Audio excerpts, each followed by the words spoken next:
এটা কি হলো? কিউ। তারপর কিউ হবে। তারপর কি হবে? কিউ। কিউ এর পর এস হবে। কিউ এর পর আর হবে। কোনখানটা লিখবে? এখানটা লিখবে। এক্সট্রা লেখো। লাইন হ্যাঁ। করবো। No no no no. ভালো লাগছে না আমার।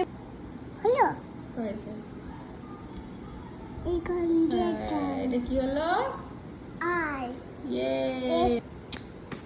কি হবে এবারে সবাই? আর এর পর কি হবে? আর এর পর এস লেখো তাহলে। হচ্ছে লেখো। তারপর এস এর পর এস এর পর আর এস কার আর এস না ভুলে গেছো? ভুলে গেছি না কিউ আর এস